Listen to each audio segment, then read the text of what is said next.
Selamat pagi, luar biasa, tetap semangat. Izin memperkenalkan diri, nama saya Purwani Hayuningsih, peserta Latsar CPNS Gelombang 3 tahun 2026. NIP 19990902 2025 06 2001. Jabatan sebagai bidan terampil di Denkeslab 060301 Balikpapan, Kesdam 6 Mula Warman. Izinkan saya untuk menjelaskan materi pada agenda keempat. Terdapat dua materi pada agenda keempat. Yang pertama adalah habituasi, yang kedua adalah aktualisasi. Habituasi adalah proses penyesuaian diri terhadap lingkungan kerja agar menjadi terlatih dan terbiasa. Tujuannya adalah membentuk karakter diri yang sesuai dengan internalisasi nilai-nilai berakhlak. Selama proses habituasi, kami dituntut untuk mampu mengidentifikasi isu nyata di dunia kerja dan untuk kita selesaikan atau kita pecahkan.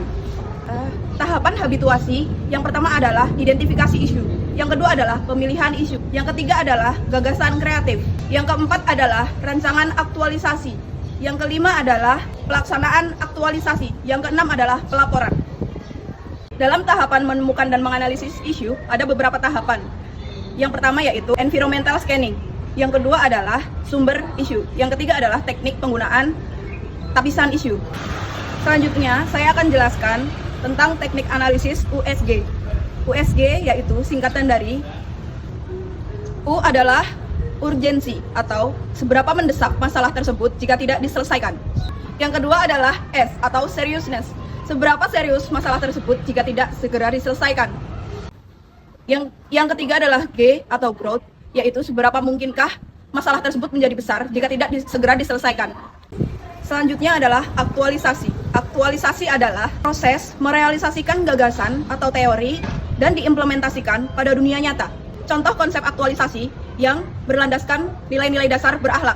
Contohnya yaitu kita bisa melakukan pendokumentasian dalam bentuk digital.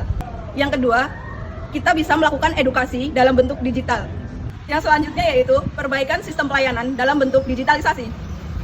Yang kita butuhkan selama aktualisasi adalah environmental scanning, yaitu menganalisis isu-isu yang kemungkinan bisa diambil di lingkungan sekitar kita. Yang kedua adalah problem solving atau pemecahan masalah kita terhadap konsep yang akan kita ambil. Selanjutnya kita lakukan analisis untuk melihat dampak atau manfaat pada konsep yang sudah kita ambil.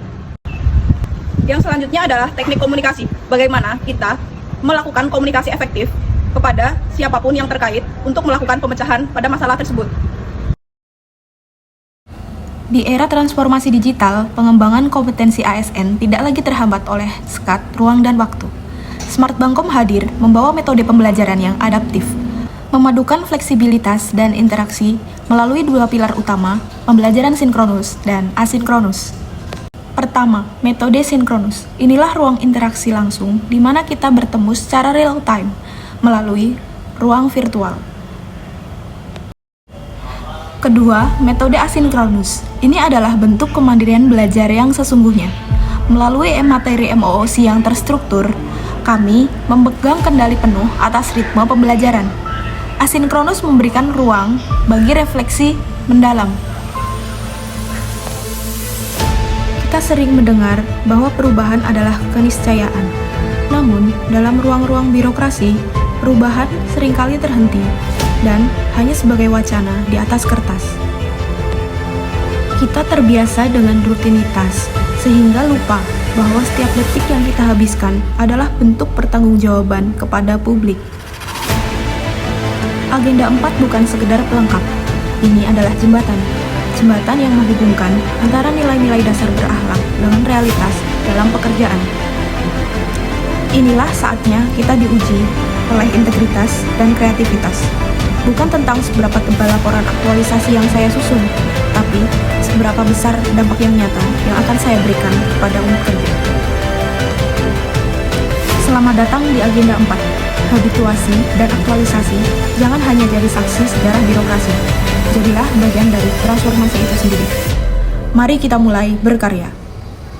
Sekian video pembelajaran materi pada agenda 4. Saya, Purwani Hayuningsih, pamit undur diri.